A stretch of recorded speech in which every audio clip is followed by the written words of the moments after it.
मैं तुम्हें गारंटी देता हूं कि भैया ये जो 3 मंथ्स का पूरा मैंने तुम्हें पूरा प्लान समझाया है, तुम बस 3 महीने इसको फॉलो करो। इस 3 महीने में अगर तुम 0% से सीधा 98 99 नहीं पहुंचे भैया, तुम आना और चैनल अनसब्सक्राइब कर देना। तुम्हें जो गालियां लिखनी होगी कमेंट सेक्शन में लिख देना, मुझे कोई दिक्कत नहीं है, क्योंकि मैं श्योर हूं कि ये गारंटेड काम करेगा अगर तुम इसे प्रॉपरली फॉलो करो तो।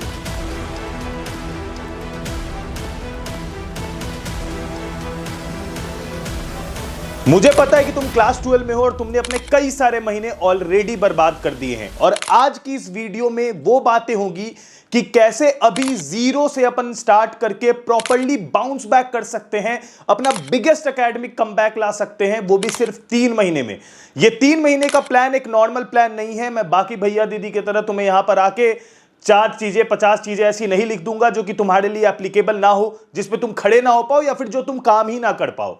ठीक है, यहां पर जो प्लान होगा वो एक बिल्कुल ऐसा प्लान होगा जैसे कि मैं एक 5 साल के बच्चे को स्पून फेड करा रहा हूं और उसे ये बता रहा हूं कि भैया तुम धीरे धीरे अपने काम को शुरू करो ताकि तुम उस मोमेंट तक पहुंचो। भाई मैं भी तुम्हारे सिचुएशन से गुजरा हूं अपने क्लास 12th में, और मुझे पता है कि ये चीज करना कैसे है। पिछले 5 साल से यूट्यूब पे ये काम कर रहा हूं, काफी बच्चों को लास्ट के एक महीने में भी नीचे से उठा के यहां वाले मार्क्स पे पहुंचाया है। तो तुम्हारे साथ अभी से तो ये चीज हो ही सकती है। यहां पर कोई भी एक चीज के बारे में कभी बात नहीं करता है, और वो चीज है भैया तुम्हारे प्रॉब्लम्स के बारे में। मुझे पता है तुम्हारे जीवन में 100 तरह के प्रॉब्लम्स है, हालांकि तुम्हारे प्रॉब्लम्स की कोई वैल्यू नहीं होती है क्योंकि तुम एक बच्चे हो। अगर तुम किसी भी स्ट्रेस से, एंजाइटी से या सोच से या ओवर थिंकिंग से गुजर रहे हो तो तुम्हारे साथ कोई नहीं खड़ा होता है, क्योंकि सबको लगता है अरे यार इसके जीवन में क्या प्रॉब्लम होगा, ये तो क्लास 12th में ही है।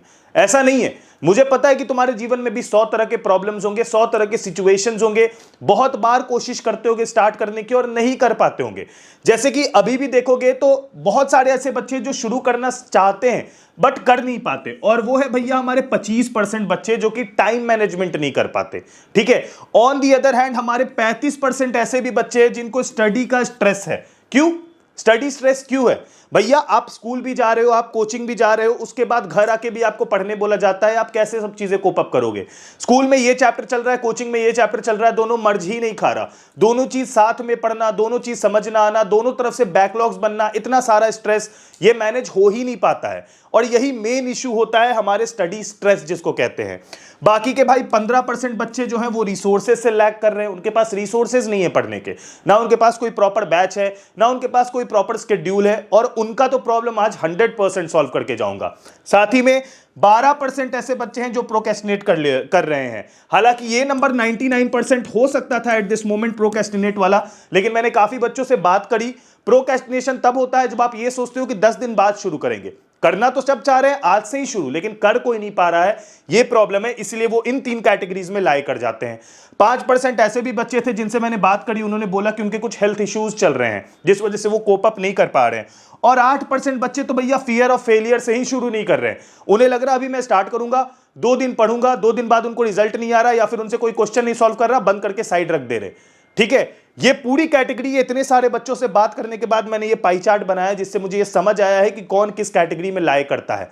और इन सभी सर्वेस का अगर आपको पार्ट बनना है तो इन सर्वे में आप पार्ट ले सकते हो हमारे टेलीग्राम ग्रुप को ज्वाइन करके, या फिर मुझे इंस्टाग्राम पे फॉलो करके, क्योंकि मैं ये चीजें हमेशा कराते रहता हूं। तो जिन भी बच्चों के पास लैक ऑफ रिसोर्सेज है उनको बता दूं कि ये देखो, ये वो नोट्स है जो मैंने खुद से बनाए हैं अपनी पूरी टीम के साथ मिलके, और इन नोट्स में इस साल के सीबीएसई के हिसाब से प्रॉपर इन नोट्स को बनाया गया है, और साथ ही में इनमें वो क्वेश्चन डाले गए हैं जो क्वेश्चन आने के इस साल के सबसे ज्यादा चांसेस है।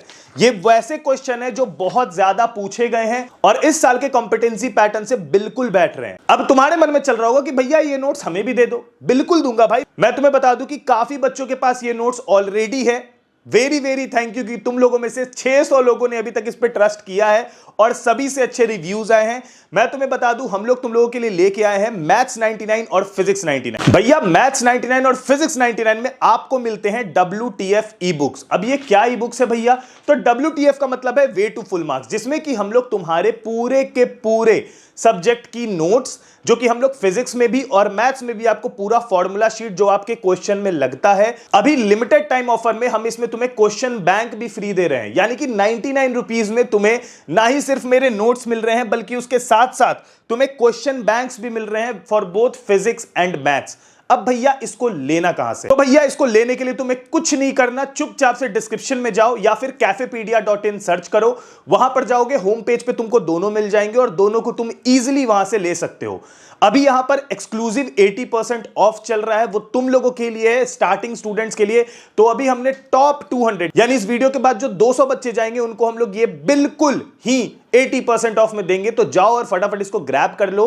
काफी लोग ये कह रहे थे भैया कि 99 रुपीज क्यों चार्ज कर रहे हो, फ्री में दे दो। तो मैं आपको बताऊं कि अगर आप इन नोट्स को देखोगे तो मैं आपको सिंपली दिखाता हूं, ये नोट्स में हमने बहुत अच्छे से डायग्राम्स, सारी चीजों को लिखा है और बहुत ही ज्यादा मेहनत के साथ और रिसर्च के साथ इस नोट्स को हमने बनाया है। ना ही सिर्फ इतना, इसमें एजर्शन, रीजन, केस स्टडी सब कुछ हमने डाला है।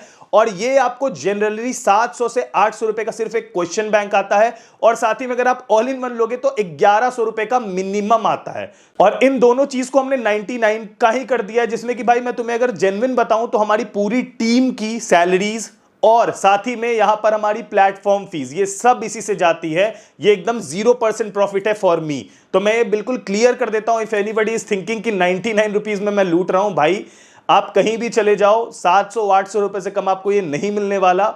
एक तरह से समझो कि ये एक तरह से मेरे तरफ से बिल्कुल फ्री ही है, क्योंकि मुझे इससे कुछ नहीं मिलता। तो जाओ फटाफट और cafepedia.in से अभी के अभी ग्रैब कर लो, क्योंकि भैया ये ऑफर कब तक चलेगा 99 वाला मुझे कोई आइडिया नहीं है। देखो यार, अगर मैं बात करूं द आवर्स प्रोग्रेस के बारे में, क्योंकि हम लोगों को अभी हमारा जो टारगेट होना चाहिए वो ये होना चाहिए कि हम मंथली बेसिस पे धीरे धीरे अपने पूरे के पूरे जो आवर्स है, जितनी आवर्स में लोग पढ़ाई करते हैं उसको धीरे धीरे बढ़ाते रहे।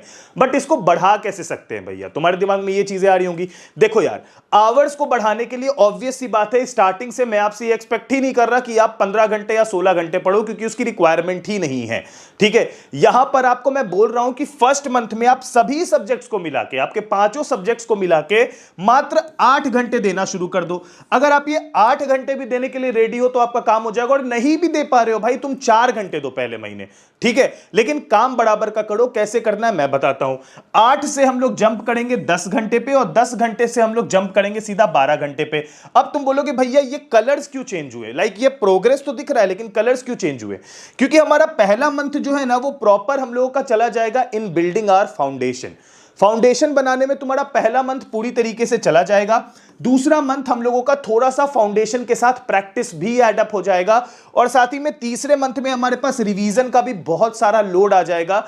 इसीलिए हमारे पास हमें आवर्स मजबूरन बढ़ाना पड़ेगा।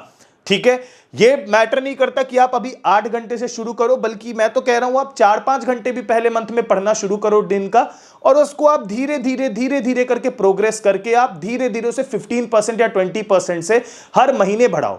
और अगर आपको वो भी नहीं करना है तो आप 2 घंटे से शुरू करो दिन का और हर दिन कम से कम 15 से 20% का ग्रोथ करो, तो भी आप 7 से 8 आवर पे इजिली लाई कर जाओगे 15 से 20 दिन के अंदर।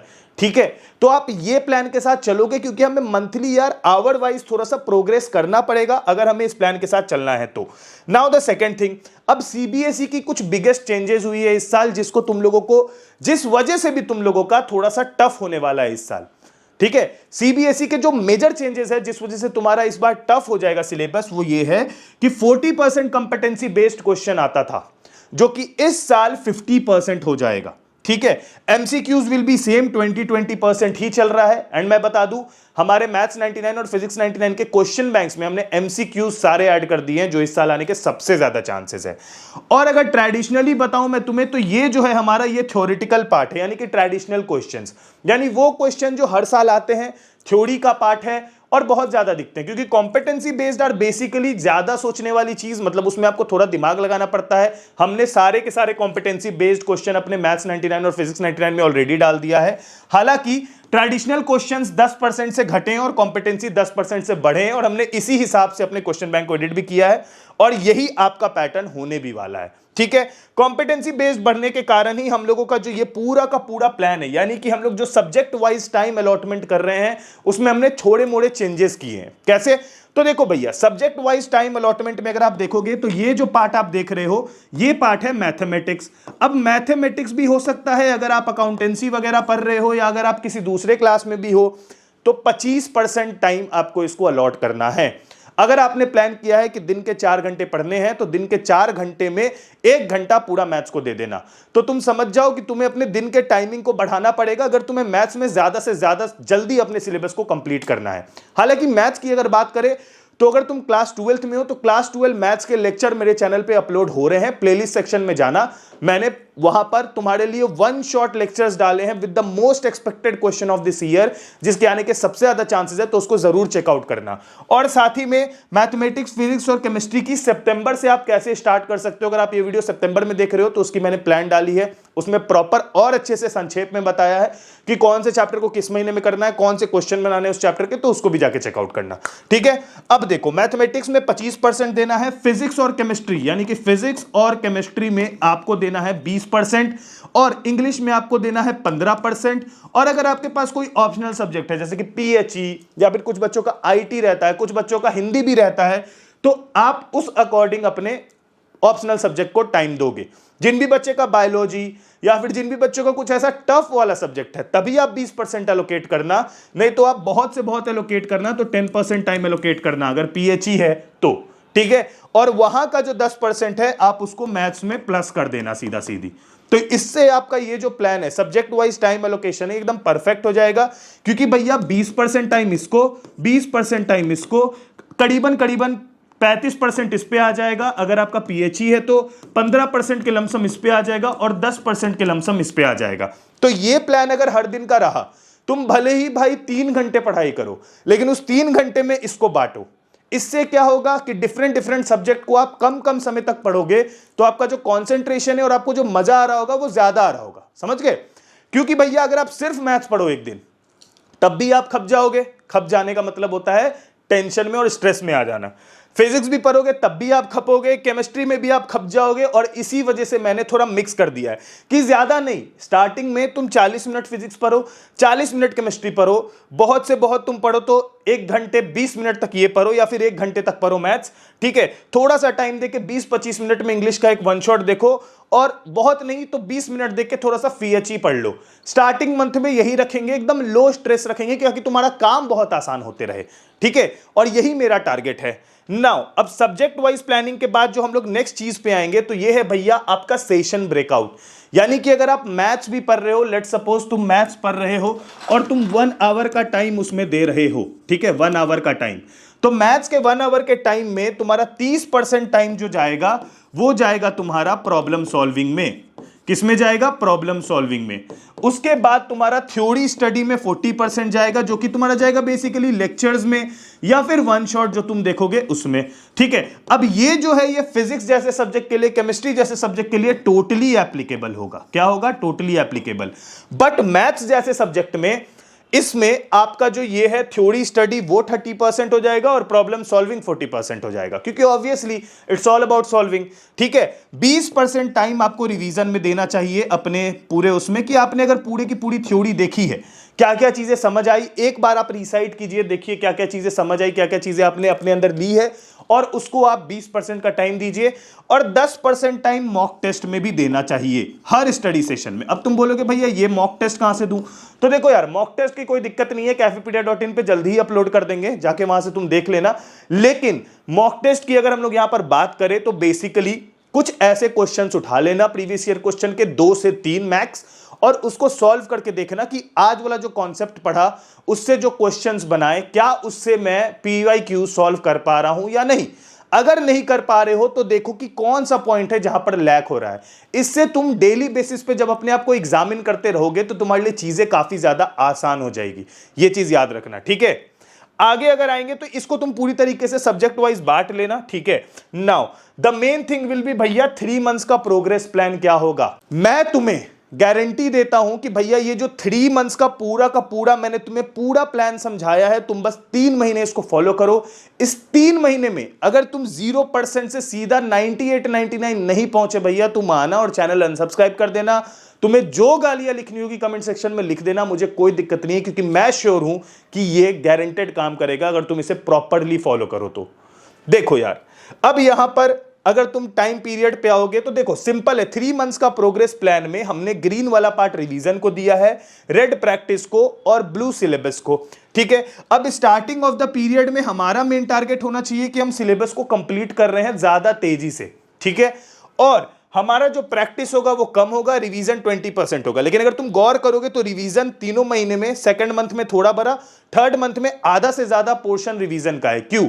क्योंकि जो भी तुमने यहां पढ़ा उसको तुम यहां रिवाइज करोगे तो इसका रिवीजन यहां भी जाएगा, और जो भी तुम यहां पढ़ोगे उसको तुम यहां रिवाइज करोगे तो इसका रिवीजन भी यहां जाएगा। तो तुम्हारा जो सिलेबस कंप्लीट करने का प्लान होगा ना मेजर, वो याद कर लो। मैं एकदम बहुत अच्छे से तुम्हें समझा देता हूं। ठीक है, अगर तुम मेरे फिजिक्स, केमिस्ट्री, मैथ्स ये इन तीनों वाली वीडियो को देखोगे सब्जेक्ट वाइज सितंबर से कैसे स्टार्ट करना है, तो उससे तुमको बहुत क्लैरिटी मिलेगी। लेकिन यहां पर मैं तुमको थोड़े से डिटेल में समझाता हूं कि देखो भाई, यहां पर आपको कोशिश करना है कि आपका almost 40% of the syllabus complete हो रहा हो।